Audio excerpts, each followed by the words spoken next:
Good morning, good afternoon, and good evening, everybody. Thank you for tuning into another Supatease video. And Blizzard has dropped another patch update for patch 12.1, which is going to be the beginning of Season 2 for Midnight. And there is some very big stuff in this one when it comes to testing, class changes, and some PvP changes as well that are extremely notable. If you want to make sure that you're staying up to date with news related to World of Warcraft, educational and entertaining content, then make sure to smash that subscribe button. Your support is greatly appreciated. So in the vaults here, set bonuses, dungeon testing, continuing as always. Obviously, the meat and potatoes is going to be the class changes, but I think that some of the PP changes are pretty big as well. For Blood DK, it looks like you guys are going to be getting buffed a bit. Your Apex talent is being updated. Damage taken for each active rune weapon is going up to 6% damage reduction from 4. Your melee attacks are getting buffed by 20%. Your heart strikes getting buffed by 25. Your marrow rend damage is getting buffed by 50. Your dancing rune weapon will now increase your parry chance by 30, up from 25. Perseverance of the Ebon Blade now reduces damage taken by 4% when consuming Crimson Scourge. Duration increased to 10, up from 6. Bloodshot now also reduces damage taken while Blood Shield is active by 4%. And these are all core damage reduction oriented buffs as well as damage, which is very important components as far as your viability. So it seems like they're very serious with getting tank balance better than it was with Season 1, which is going to be great for Mythic Plus to get it a lot closer than it was before. For Deathbringer, Reaper's Mark damage to the primary target is being increased by 20%. Exterminate damage to the primary target is being increased by 20%. This is only for Blood, I believe, not for Frost. I'll have to wait to the Frost section. Just kidding, there is no Frost section. Sand Lane, Blood-Soaked Ground now reduces physical damage taken by 8%, up from 5. Blood Beast auto attack damage got buffed by 1,400%. Is that going to be viable in PvP? Whenever I see a number like that, I'm like, what? But it probably just didn't do any damage. Pact of Sand Lane now stores 15% of all shadow damage dealt, up from Fit 10. And Vampiric Strike got a 25% buff. I mean, Blood DK is going to be pretty nasty, I think, after this. In Mythic Plus and probably also in BGs and maybe even Arena. Those are some pretty significant buffs. For Unholy, are you guys getting nerfed again, man? We're going to find out. Apex talent, Forbidden Knowledge. Your graveyard damage is going up by 15%. That's kind of just AoE. It matters for Mythic Plus, but in PvP not so much. Epidemic is also getting buffed by 75%, but will not affect graveyard. Virulent Plague is being buffed by 50%, and Putrefy AoE damage getting buffed by 35%. So dot damage and AoE damage getting buffed here for Unholy this time around because you guys got Sledgehammer nerfed, and they're buffing your Blood Beast as well by 1,400%. Blood-Soaked Ground now reduces physical damage taken also by 8%, up from 5. So in certain situations, maybe in PvP where you're taking physical damage, this is going to be maybe the hero talent build that you swap over to. So like Outlaw Rogue Warriors, they can make you a bit more durable against Warriors. So the sky is not falling this time, at least for you as Death Knights. They are buffing Demon Hunter more, and I cannot believe that. Collapsing Star is getting 12% more damage. Eradicate, though, is getting nerfed by 6%. So probably not a big deal in PvP because most people don't play Collapsing Star, but in Mythic Plus they all do. For Annihilator, Otherworldly Focus now increases Collapsing Star and Voidfall Meteor damage against a single target only by 30%, down from 35. So a little bit of a hero tier rebalance between Annihilator and is it Void Scarred or Fell Scarred? I think they named it something different for them. Havoc looks like it's getting some buffs and some nerfs. An overall 5% damage buff. However, Immolation Aura is getting an 8% nerf. Essence Break is getting a 35% buff on its initial damage hit. And your 4-set bonus now increases Essence Break initial damage by an additional 10% to 35 from 25. The following changes to Fury Generation are a small overall increase, paced more smoothly and relying less heavily on Immolation Aura's talent effects. Burning Hatred now causes Immolation Aura to generate an additional 30 Fury, down from 40. Demon Blades now generates 10 to 16 Fury per attack, up from 8 to 15. So trying to rebalance some of the talents that you select for Havoc here, I think, is the main goal.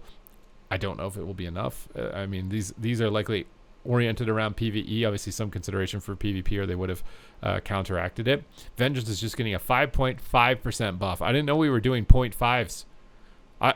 What is this? They hired a half guy. We had the 3% guy, the 4% guy, and now they hired a 0.5% guy to put 0.5% on some of this. I have not seen that. That is a world first. You got a world first right here on Vengeance. For Boomkim, we've been getting a lot of good stuff. Is it going to continue? Solar Bolt's going to do 15% more damage. Stellar Amplification is only applied to one target, so that's probably a lot less AoE. Fixed an issue causing full moons launched by Orbit Breaker to have 100% effect. That's a nerf instead of 50. Fixed an issue causing some cooldown manager elements such as damage over time, timers, and buff trackers sometimes not show accurate information. Elun's Chosen Star Cascade has a 30% chance to launch a Star Surge at 50% effectiveness, down from 40 and 70. That's a nerf to Elun's Chosen. Elun's Chosen sucks in PvP. I'm kind of sad about that. This seems like a purely Mythic Plus decision. And then, yeah, they're buffing Keeper, which seems unnecessary for PvP. Dream Burst damage got 30% buff, and Power of Nature increases your Trent melee damage, which really isn't that big. From 200 to 300%. The Trents don't do a lot. I assume it's much like the Blood Beast, just doesn't do a lot of damage. For Feral, Rampant Ferocity is going to do 25% more damage. I believe that's your AoE Feral Frenzy, if I'm not mistaken. So that's a big cooldown bleed getting buffed there. Mostly going to probably be Mythic Plus again that benefits from that. Augmentation getting a 3% buff. The 3% buff guy is still there. The 0.5% guy did not take his job. The Midnight Season 1 2-set bonus no longer increases the duration that Eruption extends Ebonmite. That's a nerf. For Scale Commander hero talents, Wing Leader now reduces the cooldown of Breath of Eons by 1.5 seconds per target struck, up from 1 second. So you get a little bit faster Breath of Eons. For Devastation, Scale Commander, Wing Leader, you're also going to get a faster Deep Breath cooldown. A Scale Commander for Devastation, which is nice. I don't know what that will total, how many actual seconds of reduced. It might not be major. For Hunters, Hunter's Mark can now only be applied to one target at a time. We tried to change in the PTR to increase the maximum number of targets. This created more problems than it solved, so we're reverting it back to a target cap of 1, and we'll discuss it more in the future. Okay, I kind of wonder what the issue was with that. Beast Mastery, Beast Cleave now causes your pets to strike nearby enemies for 55% of the damage, up from 40, so a little bit of extra AoE there. Again, nothing major probably for PvP, but pretty big in Mythic Plus. For Marksmanship Hunter, Windrunner Quiver has been redesigned. Rapid Fire damage increased by 10%, and Rapid Fire has a 30% chance to grant Lock and Load. What? That's crazy OP. Oh my god, that is nutso insane. Incendiary Ammunition has been redesigned. Explosive has a 100% chance to get you lock and load. So you're just getting more lock. They went from you get no instant aim shots to everything's giving you instant aim shot. All damage dealt by your abilities and auto attacks increased by 5%, but multi-shot got 20% nerf. This is a change where it's like the nerf AoE nerfs in PvE, but buffs in single target for PvP are really good for you in PvP. Fixed an issue where Small Game Hunter did not properly increase the damage of explosive shot, so just bug fixes to a lot of their talents and abilities as well. So that's a lot for Marksman. Survival Grenade Juggler has been slightly redesigned. Boomstick increases the cooldown recovery rate of Wildfire Bomb by 60% for 8 seconds. What? This is so disgusting. Survival is going to be disgusting too. Wildfire Shells now causes Boomstick to reduce the cooldown of Wildfire Bomb by 3, though, down from 5. Fixing an issue where Wildfire Bomb benefited from Bombardier talent twice, and fixing an issue where Raptor Strike benefited from Razor's Edge talent twice. Those are probably nerfs. But the Survival is getting some major reworks for this patch. Open Fire has been redesigned on Sentinel. It just means fire damage dealt increased by 5%, and they're giving them a lot of like fire-based attacks. So I want to base some of those around that, even though fire has pretty much nothing to do with Elune, and Sentinel originates from like Tyrande. I guess sort of with Searing Arrow, kind of a bit. From Warcraft 3. Arcane Mage, Apex talent, Prismatic Bolt damage to the primary target is being reduced by 20%. And Sun Fury, Glorious Incandescence now summons a meteorite for every 5 stacks of Arcane Salvo. It was previously 6. I've seen a lot of people saying they really like what they're doing with Arcane, but this is a nerf for right now. For Protection Paladins, Reflection of Radiance chance to activate has been significantly reduced. Fixed an issue where Sentinel's stacks were beginning to decay too soon. Fixed an issue where Quickened Invocation was incorrectly reducing the cooldown of Holy Armaments. Remember, Prot Pally is getting a complete talent tree rework. Completely reworked, so this is mostly just bug fixes, it seems like. Fixed an issue where abilities that knocked enemies into the air would cause Glory of the Vanguard to deal its damage additional times. Fixed an issue where casting Hammer of Light in between direct cast of Consecration would cause Consecrate to exceed its limit. For Retribution Paladins, 10% more Divine Storm. Again, this is mostly, I would assume, for raid testing and Mythic Plus testing. You don't really press that button in PvP. I think maybe the set bonus might press it. I think if you Templar's Verdict, you use Divine Storm or something like that. So maybe it will help you. Assassination Rogue gets 6% more damage. Apex rank 3 is getting 15% more damage on Implacable Strike. The Venomous 4-set bonus, Amplifying Poison, increases melee damage by 3% per stack, now up from 2. For Outlaw Rogues, 3% more damage. Audacity increases ambush damage by 80%, up from 60, trying to give ambush a little bit more punch. That's nice. Summarily, I don't know, Dispatched increases dispatch damage by 15 to 30, up from 10 to 20.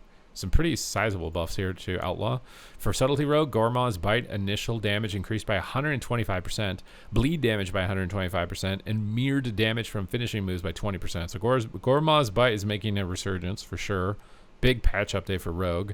Restoration Shaman. What is going on with you guys?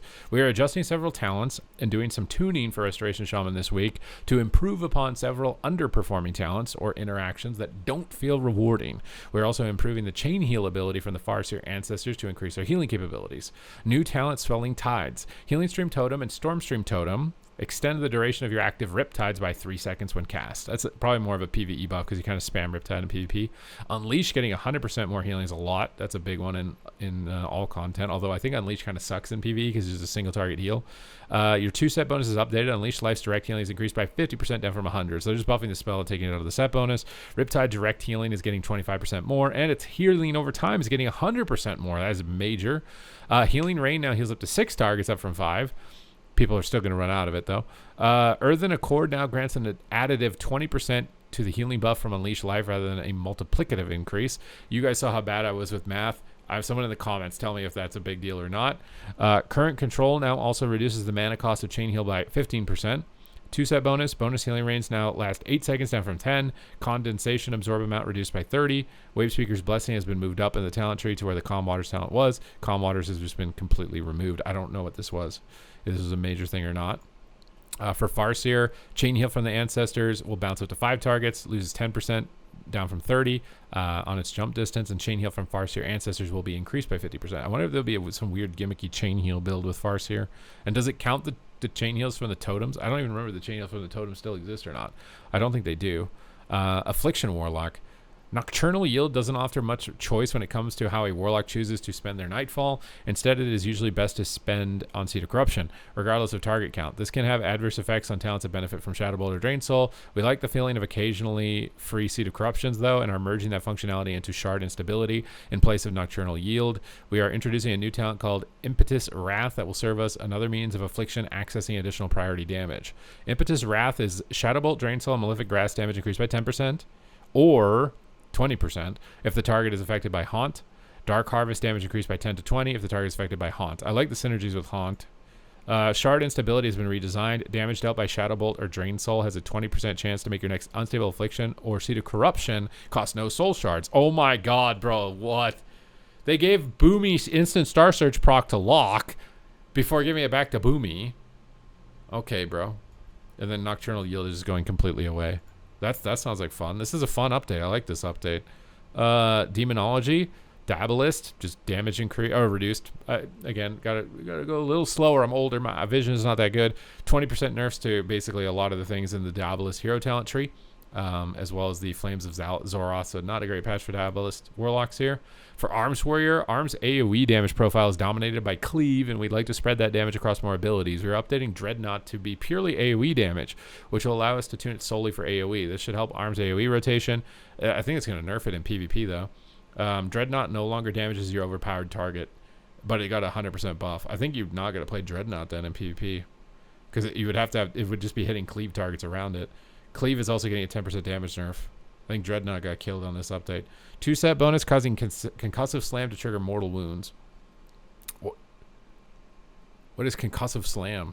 I don't know what that is, but apparently you can put mortal strike on the target with more than just mortal strike.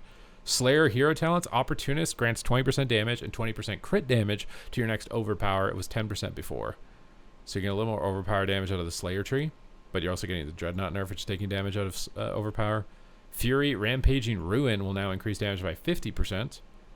Okay. For Mountain Thane, 10% more Thunder Blast and 150% more ground current damage. So Fury Warrior buffs, it looks like. Prot Warrior also getting buffed. 5% more damage across the board. 20% more on Revenge, as well as 10% more on Thunder Blast. And then PvP, this is the big one. So Blade's Edge is coming back. I think the main reason is because they've made a change in the most recent update was that you can't get knocked while you're feared, which is one of the main reasons you get knocked through the floor. And that's why the main reason why the map was removed. So it looks like they're going to try and bring it back. Let's see if there's other ways that you can fall through the floor or not. I do wonder if it'll be in shuffle or not, because it doesn't have like a weird map opening. Like some maps have weird animations and like things. That's why they're not in shuffle. I don't think Blades does. So Blades might be in I think it was in shuffle before, so it's going to come back likely. And then Battlegrounds, this is something I've been waiting for. They're just going to nerf healing across the board by 20%. And like team fights feel like they extend for so long, and with the buffs that we're seeing right now and the stamina increasing, I can only imagine that it's going to get worse. So maybe this doesn't really do anything, and it just means battlegrounds are the same as they are in season 1. I don't know. It's still kind of a wait and see in that regard. Solo shuffle and battleground blitz to reduce win trading and queue manipulation. Now when a player misses a queue, they will get a 1-minute debuff, which will prevent them from further queuing, and the debuff will stack with consecutive missed queues, so similar to like Deserter, right? This is really good, because I don't know if you guys have seen it. You know, sometimes the Q pops dodge, Q pop dodge, Q pop dodges. Sometimes the people just annoying people, but other times the people trying to Q sync together in order to get into a match. So very good changes. A lot of fun changes to most of the classes. Very good core PvP changes. This was a good. I like this. This is a good update. I like this update.